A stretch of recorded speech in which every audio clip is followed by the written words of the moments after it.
The flyers are landing in mailboxes. I've received them already, have you? The ads are popping up on TV screens. Campaigns are targeting voters in California, urging yay or nay on Prop 50. That's the California redistricting measure.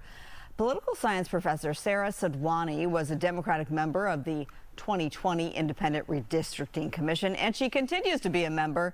She says she's no fan of gerrymandering, but she supports redrawing congressional districts for this special election cycle. And Professor Sara Sadhwani is joining me now live tonight. Thank you so much for being with me tonight. Thanks for having me, Marla. Great to be back with you. Yeah, you've been on before. Okay, let's get into this. As a member, you are currently a member, you are against gerrymandering because that's sort of the whole point of the Independent Redistricting Commission. But not this time around. You are for it. You're a proponent. This would last through 2031. Why? You know, these are extraordinary times that we're living in. We saw the president ask the state of Texas to redraw their maps in his favor. This is not the first time that we have heard President Trump ask officials to rig elections for him. We heard it in 2020 when he talked to the Georgia Secretary of State asking him to find 12,000 votes. We heard it when he, went on a rampage against the Republican Elections Commissioner from Pennsylvania, Al Schmidt. And now we hear him doing it again, asking Texas to find him these seats. I am the biggest proponent of independent redistricting. We need it in all 50 states, but that's not the game that's being played nationally. And California does have an obligation as a state within this federalist system that we have to stand up to this overreach of executive authority. Let me ask you, and play devil's advocate, of course, critics who say two wrongs don't make a right, you say?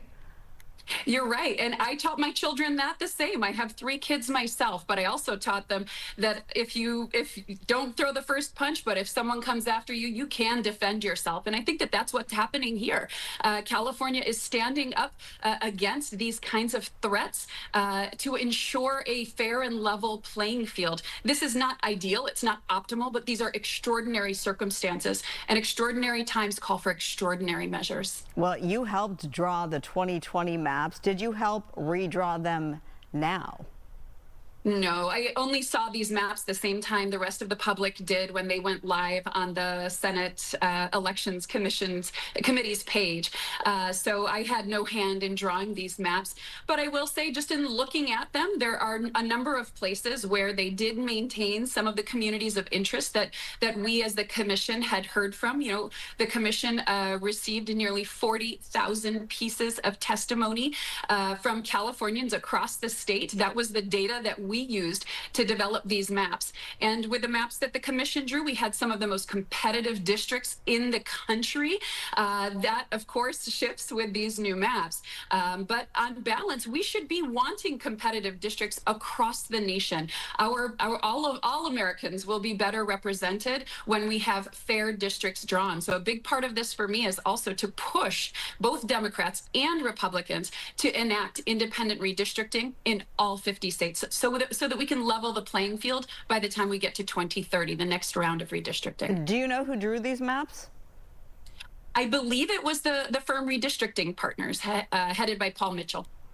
All right. Now, and we've had him on here at 6 o'clock as well. Good to know. The maps that you drew in 2020, they gave more power to Latino voters. Are you concerned that these new maps could disenfranchise the Latino voters? I have not done the analysis myself, but in examining the maps, my understanding is that these maps are actually supposed to maintain, if not strengthen, opportunities for Latino voters under the Voting Rights Act. This was, of course, one of the great achievements of the commission process. We expanded opportunities in ways that certainly the state legislature never had in the past, in compliance with the Voting Rights Act. And my understanding is that these maps actually do maintain that, if not actually expand and strengthen opportunities for Latino voters. So this is a state-by-state issue, and here it's in our Constitution.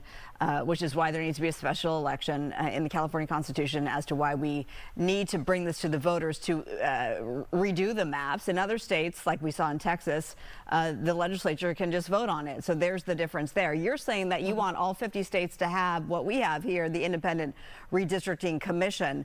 But now more states are jumping on the bandwagon. I know we can show this map if we haven't already done it. I think we did.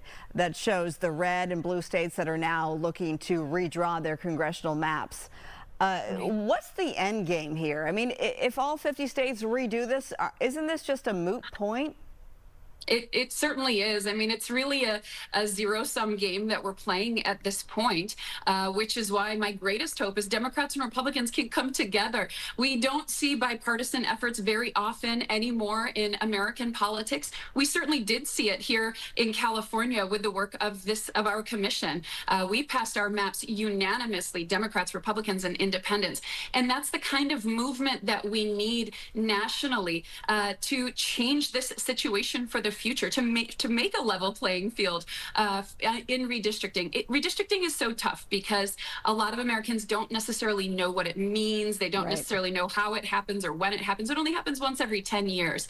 But this is certainly an area where we could use support from both Democrats and Republicans to level the playing field for the future. All right. Well, Prop 50 is on that special election, which happens November the 4th. Flyers in the mail already, as mentioned, ads on television. So hopefully voters educate themselves and they show up to vote, because we know that voter turnout can also be an issue, especially on a non-election year. All right, Professor Sara Sadhwani, thanks so much for being with me tonight. Thanks for having me.